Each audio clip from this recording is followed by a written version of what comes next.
This is a study by the Egyptologist and spiritual teacher Muata Ashby, drawn from his larger work, African Origins of Civilization, Religion, Yoga Spirituality, and Ethics Philosophy.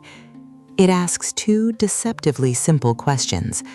What is religion, in its truest and fullest sense? And what makes a religion specifically African? Ashby argues that beneath the thousands of local traditions scattered across the continent lies a single, coherent spiritual system, as old as the Nile and as deep as the human heart. To find it, he takes us from the drying of the Sahara to the temples of ancient Egypt, from the slave ships of the Atlantic to the living shrines of the Caribbean. This is the search for the hidden unity of African faith. Ashby's thesis is bold.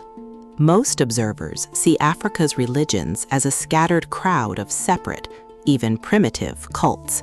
He argues the opposite. Just as every human being on Earth descends from one African ancestral line, so the continent's many faiths share one common spiritual DNA. That shared core is Henotheism, belief in a single, hidden supreme being who expresses itself through many lesser gods and goddesses, from the Dogon to the Igbo, from Nubia to the pharaohs of Kamit. The same structure repeats. Ancient Egyptian religion, the only one to leave a vast written record, becomes the master key. Through it, Ashby reconstructs a sophisticated African theology that the world's great religions would later inherit, and that colonialism tried but failed to erase. Before we can define African religion, we must ask where it began and who the African peoples truly are. The answer starts with a changing climate and a great river. Most people imagine African religion as belonging only to sub-Saharan Africa, the land south of the Sahara Desert. In the 19th century, Europeans called this region Black Africa, Dark Africa, or the Dark Continent, terms born partly from the dark skin of its peoples, and partly from the fact that Europeans had not yet explored or mapped it. Ashby rejects these labels as obsolete, derogatory, and offensive. He also rejects the sharp line drawn between North and Sub-Saharan Africa. That divide, he explains, is recent. North Africa was only later populated by Arabs arriving after the rise of Islam. Before them, the inhabitants of the North were native Africans, dark-skinned and culturally bound to the peoples of the South. The Sahara is a desert, not a racial border, and Africa, he insists, is one. After the last ice age, climate change transformed the Sahara from a green, populated land into harsh desert. Climatologists find that substantial rains ceased there no later than 10 to 7,000 years before our era. As the land dried, its people scattered north, east, west, and south, and the Nile River basin became the only place where life could fully flourish. Its yearly floods made farming possible. The peoples of that valley, sometimes called Nilotic, traced their source as far south as Uganda and migrated northward to build two great civilizations, Kush in Nubia and Kamit, which the world knows as ancient Egypt. For Ashby, this geography is decisive. African religion was not invented in isolated villages, but carried out of a drying heartland by a migrating people who never forgot where they came from. Ashby states plainly what many scholars have demonstrated. The ancient Egyptians were indigenous, dark-skinned, Black Africans, and their religion belongs to the family of African religions. This matters because of a tragedy of evidence. Across most of Africa, sacred knowledge was carried by the spoken word, through village priests and griots, and colonialism shattered that fragile chain. Languages were banned, customs forbidden, and countless oral lineages were simply lost. Ancient Egypt is the great exception. Kamit and Kush are the only African nations that left extensive written records of their civilization and religion.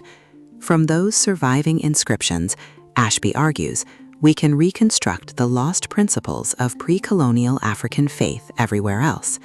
Egypt becomes a witness for the silenced, a written memory of what the whole continent once believed before war, slavery, and conquest broke the thread. Among scholars of African religion, a long argument has raged. Should we speak of African religion, singular, or African religions, plural?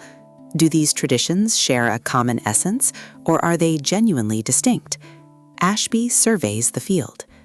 The writer John V. Taylor noted deep similarities across sub-Saharan faiths, and E. Bolaji Idowu argued the point still more forcefully.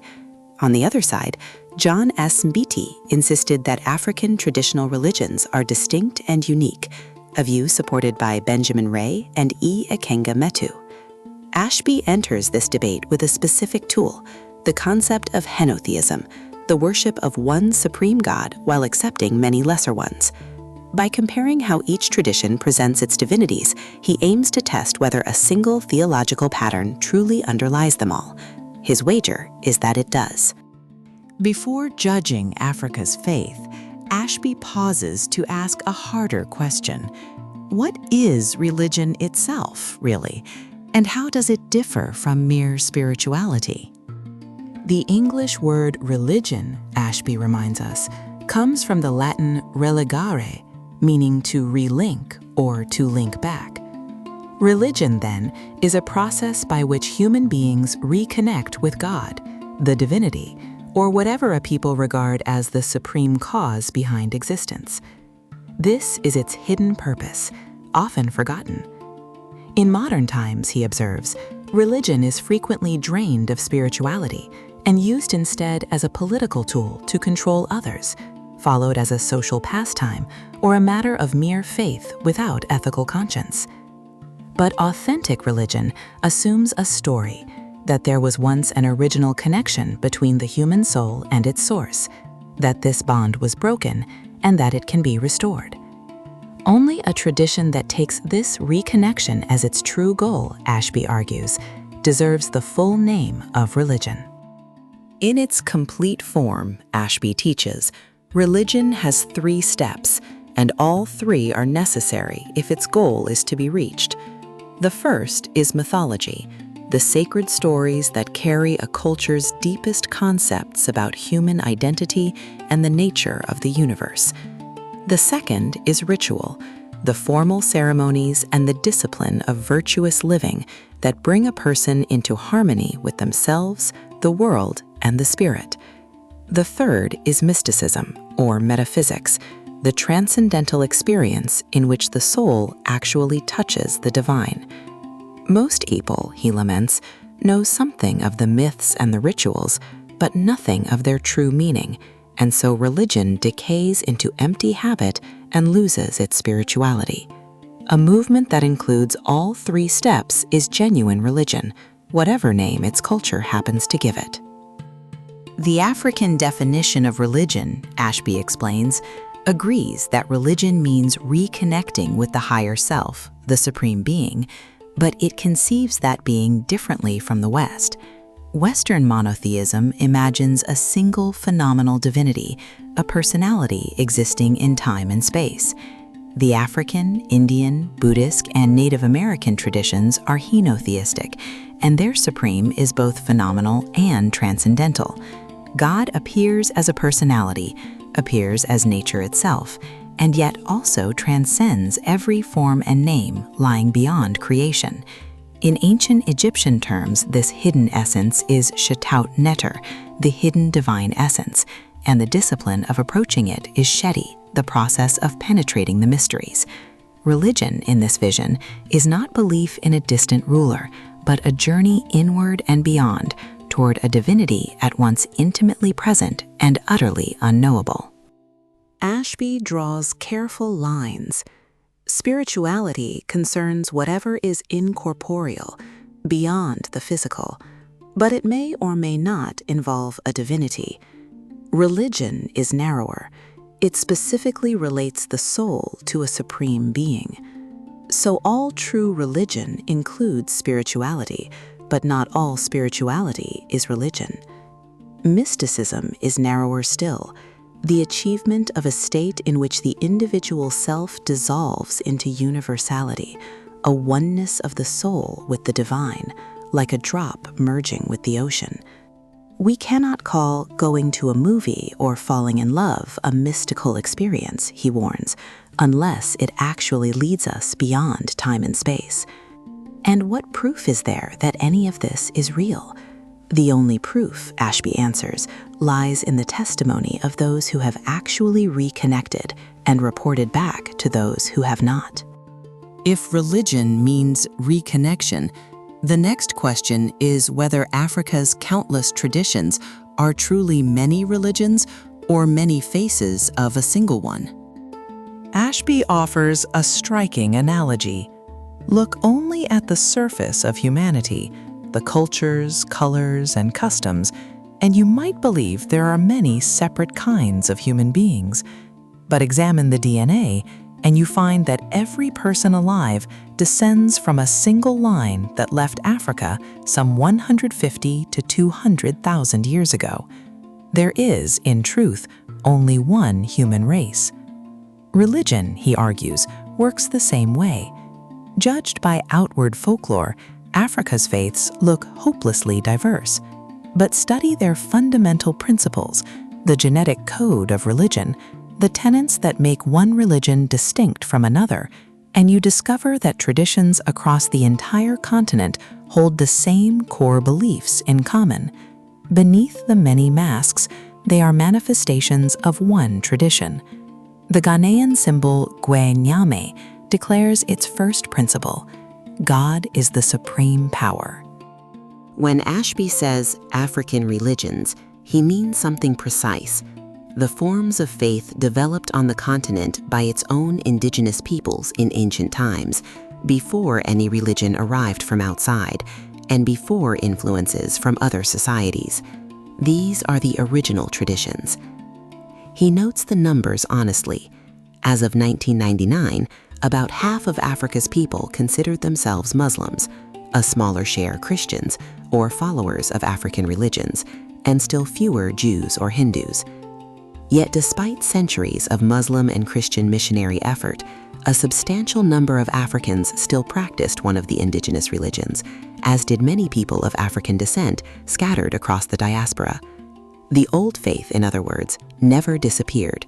It survived beneath the new religions, sometimes hidden, sometimes openly, carried by people who refuse to forget the tradition of their ancestors. To find the essence of African religion, Ashby proposes studying its most ancient forms and tracing what survives into the present. That makes ancient Egyptian and Nubian, or Kushite, religions supremely important, for it shares clear common ground with faiths across the continent and stands as the centerpiece, even the pinnacle, of African spiritual culture. He calls this tradition Netarian religion, Shetaut Neter, and notes that the original Egyptians came from the heart of Africa, the land now called Uganda. Its fundamental tenets reappear in other African religions, proving they were a shared product of African spirituality. And from this Netarian source, Ashby argues, flowed the later religions of the world, the pre-Judaic and Islamic Arabian faiths, Judaism, and Christianity, all inheriting concepts first articulated on the Nile. The scholar Sheikh Anta Diop stood among those who insisted on this African foundation. If African religion is so ancient and unified, why does it appear so fragmented today? Ashby's answer is blunt: conquest, slavery, and the deliberate breaking of a living tradition. In the 19th century, Europe set out to seize the continent in what became known as the Scramble for Africa, a frenzy of colonization brokered at the Berlin Conference of 1884 to 1885, where imperial rivals coldly decided how to divide a continent. Ashby quotes the grim arithmetic of partition. Germany took the southwest and Tanganyika, Portugal took Mozambique and Angola, Belgium seized the Congo, France claimed Senegal, the Cameroons, and much of the western Sudan, and Britain took the rest, including Kenya, Uganda, the Gold Coast that is now Ghana, Nigeria, and Egypt, which it had occupied in 1882. Cecil Rhodes drove British power south into the Rhodesias. The result, in the encyclopedia's own words, was that almost every part of the African continent became a European colony, its social order shattered almost overnight. Because most African religions were never written down, Ashby explains, Europeans and Arabs could pretend they did not exist. Western researchers try to detach Egypt from Africa, recasting the North as Middle Eastern and dismissing the rest as a land of blacks with no refined notion of spirituality. From this grew a slander that Africans were backward savages in the jungle, ignorantly worshiping pagan gods. That lie was useful. It helped justify the enslavement of Africans during the colonization of the New World from 1492 to 1800, and of Africa itself from 1750 to 1960. Lacking scriptures and European-style churches, Africans were declared a people without religion, so that conquerors could claim they came bringing faith. Muslims branded them kafirs, unbelievers. Christians called their religion mere magic, superstition, fetishism, and animism. The denigration served the crime. Colonialism, Ashby argues, also weaponized language. African religion lives in shared tongue and shared history, so colonizers banned native languages and imposed distorted names, ethnonyms invented by European anthropologists. Relatives separated by colonial borders lost their common speech and identity until they forgot their kinship and came to see one another as strangers, even enemies, each serving a different colonial master. This is why the modern idea of a tribe, a group of common ancestors under a hereditary chief, often badly misfits real African communities, many forged from refugees and the displaced. Behind it all lay an immense human catastrophe. Between the 1520s and the 1860s, an estimated 11 to 12 million Africans were forced onto European slave ships, while Ashby notes that the total deaths from this kidnapping may have reached 100 million souls. Against this destruction stood the sacred oral tradition, African religion's way of passing faith from parent to child, from elder and storyteller to the young, through mentorship, ritual, and intense rites of passage. When missionaries finally admitted that Africans did have religion, they still misread it. Finding an African word for the supreme being, they dismissed it as a deus atheosis, a remote god rarely invoked. But Ashby reverses the insult. The African supreme is not neglected. It is so lofty, so utterly transcendental, that to name and classify it directly would be presumptuous, even irreverent. Better to approach it through ritual and through the lesser gods. And unlike the patriarchal Western faiths, African religion assigns the supreme being no gender, leaving its practice more balanced between men and women, its priesthoods open to both. Slavery tried to sever African religion from its homeland. Instead, it carried that religion across the ocean, where it survived, disguised, and was reborn. The religions of Latin America and the Caribbean, Ashby writes, are rooted in African faith, carried over by enslaved peoples, and blended with the religion of their masters, and in places with Native American belief. Puerto Rico is his example. The first Africans reached the island with Columbus in 1493, arriving as sailors, before the Spanish crown even authorized the slave trade there in 1510. The native Taino were enslaved alongside them. A royal decree of 1542 tried to protect the Taino, but illegal enslavement, European violence, and disease devastated their numbers.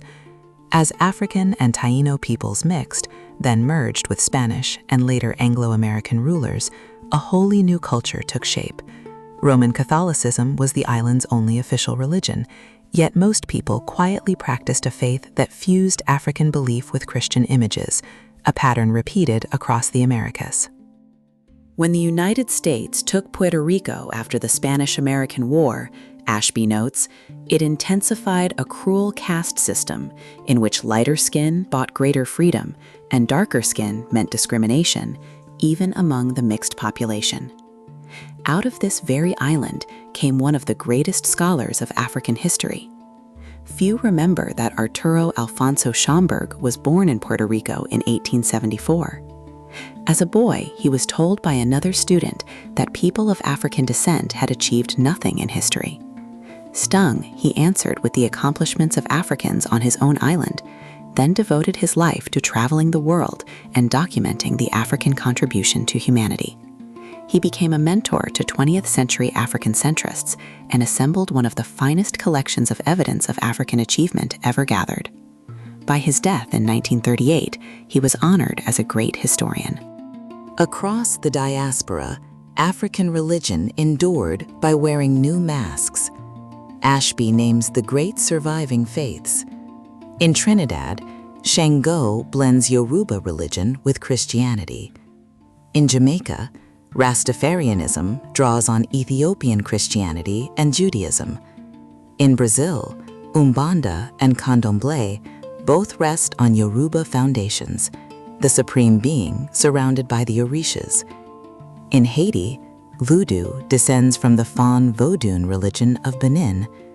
In Cuba, Santeria fuses Yoruba worship with Catholic saints.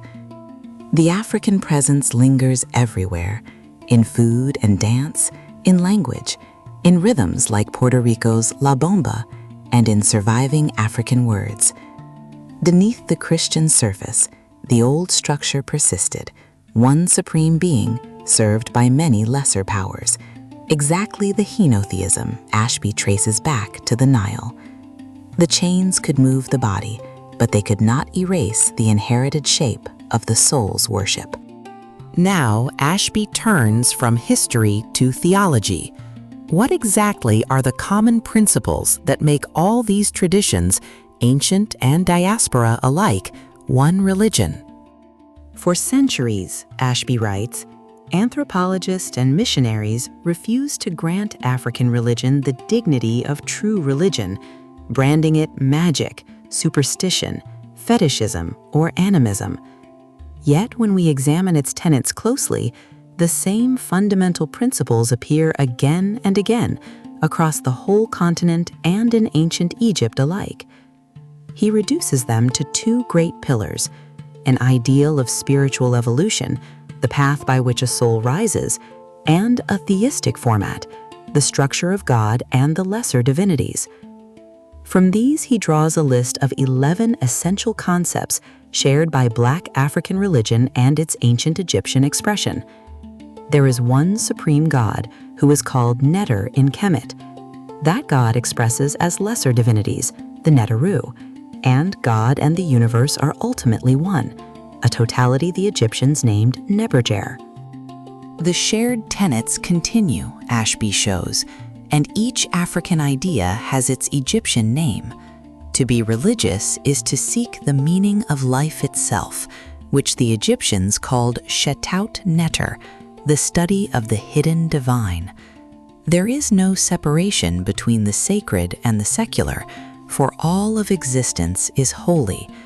Human beings, the tenets teach, have fallen from their original divinity through vice, a corruption the Egyptians named Isfet. Yet they can raise themselves back up, rediscovering the divine through virtue, becoming Maakheru, true of thought, word, and deed. Social order itself is achieved through a spiritual humanism that sub-Saharan Africa calls Ubuntu, and that Egypt called Maat, the principle of truth and cosmic balance. Salvation, in this vision, is not granted from outside, but earned through the patient practice of righteousness.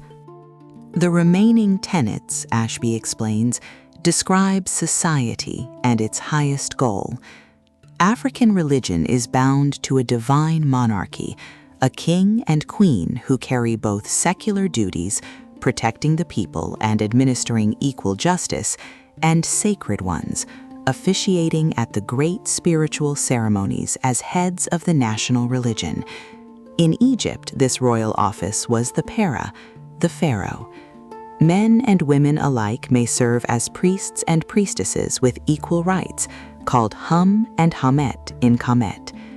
And the highest goal of life, the 11th tenet, is breathtaking, that a mortal human being may actually discover God and become godlike, attaining the state the Egyptians named Aku, the enlightened, shining one. This is the summit of African religion, not merely to obey a distant deity, but to be transformed into a divine being oneself. Ashby returns to the 3 stages of religion and shows how they live in African practice. The first, myth, takes the form of storytelling, the myths and proverbs that carry self-knowledge and moral teaching. The second, ritual, is ceremony and virtuous living, bringing a person into harmony with self, world, and spirit. The third, mysticism, arrives as ecstasy, the transcendental experience in which the soul touches the divine. In the advanced discipline he calls Egyptian yoga, Sematawi, based on the teachings of the Temple of Ascent at Amun, these same 3 stages become listening to the scriptures, reflecting on and practicing them, and finally, meditation. Storytelling, ritual, and ecstasy on one side, listening, reflection, and meditation on the other, the same ladder of ascent, whether climbed in a village or in a temple of the Nile. Most African languages, Ashby notes, have no single word matching the Western term religion, but they have rich terms for its practices and rituals. Ancient Egypt did name it.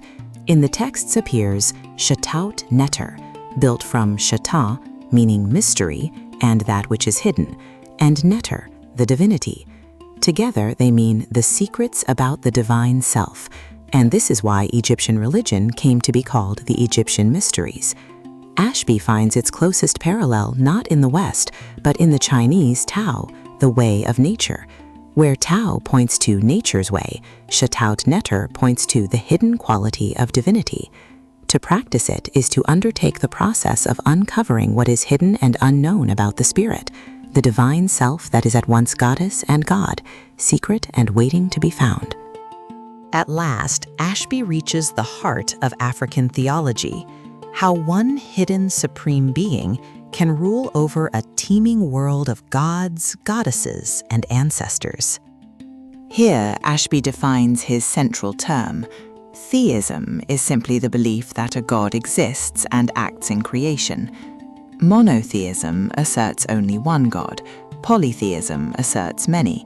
Henotheism agrees that many gods exist, but reveres one above all the rest. The word itself comes from the Greek for one god, and was coined by the scholar Max Muller, who declared that henotheism means monotheism in principle and polytheism in fact. Muller used the idea to attack the Western dogma that monotheism alone was advanced and superior. In African traditional religions, including ancient Egypt, this henotheism is everywhere, though usually with a twist. The supreme divinity is revered, yet not worshipped directly. Related terms abound: inclusive monotheism, monarchical polytheism, monolatry, and kathenotheism, the worship of one god at a time, but all circle the same African insight.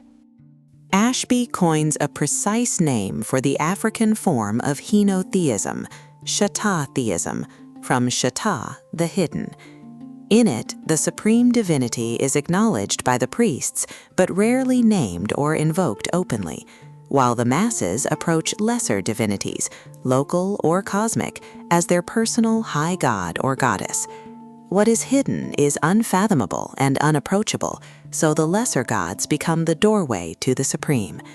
In Kamit, Pa Neter means the supreme being, and the Neteru are the gods, goddesses, and cosmic forces of creation, all emanating from the One. Creation itself, Ashby teaches, is nothing but the supreme being having assumed countless forms, trees and bread, humans and metal, fire and water, planets and space. The divine is not only in creation, it is the very essence of every human heart, waiting there to be discovered. Across Africa, Ashby observes, the Supreme Being is felt as a vital force circulating through the universe like a current of life, and many peoples have named it. The Dogon worship Amma, the Supreme Being, whose vital energy flowing through all things is called Nyama. The Igbo of southeastern Nigeria call the Supreme Being Chiyukwu or Chineke, and the life force within the universe is Chi, a word Ashby notes that also names the life force in Chinese and Japanese spirituality. In ancient Egypt, the Supreme is Neberger, and the pervading force is Sekhem. In every case, this energy is understood as an intelligent cosmic power that sustains all of creation and unifies it. The same theology recurs from Mali to the Nile, one hidden source, one living force, expressed in 1,000 local names, but always the same underlying reality. Why do African religions invoke the lesser spirits while seldom addressing the Supreme directly? Ashby gives the deep reason. The Supreme Being, as the all-pervasive power that already owns everything, can receive nothing, so no offering and no image is made of it. Only its manifesting aspects are given form, as concrete doorways the mind can grasp. From this flows a consistent structure repeated across the continent, the Supreme Being at the summit, then the gods and goddesses, then the deified ancestors, and finally mortal human beings. And the ranks are not fixed. Through a life of virtue or righteous leadership, a human being may rise to become a higher power, which is why so-called ancestor worship is really the honoring of saints and sages who elevated themselves, as the kings of Buganda and the Shona of Zimbabwe were believed to do. Just below the nameless Supreme stands what Ashby calls the High God, the highest deity within a given system, from whom all the others emanate as cosmic forces.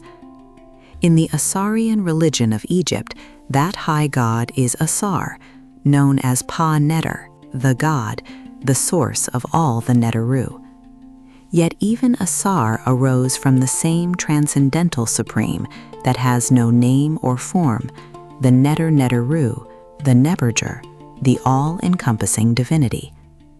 This produces a religion with two faces. There is a personal aspect of God, fixed in time and space with a name and form, easily grasped by ordinary minds, and woven into myths and stories. And there is a transpersonal aspect, pointing beyond every symbol to the unmanifest, formless reality. The high God is simply the personal mask worn by the nameless, unknowable Supreme. Long before Christianity, Ashby argues, Egypt held the original Trinity, later adopted by Christians and Hindus alike, and itself a development of African polytheistic monotheism. The great Egyptian Trinity is Amun, Ra, and Ptah. Amun is that which is hidden and unintelligible, the underlying reality sustaining all things. Ra is the subtle matter of creation and the mind. Ptah is the visible, physical universe. An ancient text declares, everything is Amun, Ra, Ptah, three in one, all of them aspects of Neberger, the all-encompassing divinity. A hymn from the Leiden papyrus sings that he whose name is hidden is Amun, that Ra is his face and Ptah his body. Within this, Ashby finds the mystic triad of consciousness, seer, seen, and sight, with Amun as the eternal witness, the same realization India calls sakshan and Buddhism calls mindfulness. Ashby closes with the power of sacred speech. Rituals transmit African religion across generations, often sealed with libations of millet beer, palm wine, or water, poured to strengthen the spoken word. In Egypt, this reached its height in the concept of the divine word, Hekau. The sacred writings, Medu Neter, the divine speech of the god Jehoti, carry the wisdom that sustains the divine in the world of time and space, just as a staff supports an elder. When these words are mastered and rightly used, chanted and sung in worship, the aspirant becomes Maakheru, true of voice, purified in body, mind, and soul. For Ashby, this is the final secret. Human beings are themselves potential gods, and through virtue, wisdom, and the perfected word, they may reclaim their original divine nature. Across this study, Muata Ashby has answered his two questions. Religion, truly understood, is the soul's journey to re-link with its hidden divine source, complete only when it joins myth, ritual, and mystical experience. And African religion is no scattered collection of primitive cults, but a single, ancient, sophisticated tradition, a henotheism that reveres one transcendental supreme, expressed through many gods, ancestors, and living forces. From the temples of Kamit to the shrines of the Caribbean, the same structure endures, and the same goal calls, that a mortal human being may through virtue and wisdom discover the divine and become godlike. Africa's faith was never lost. It was only hidden, waiting to be uncovered.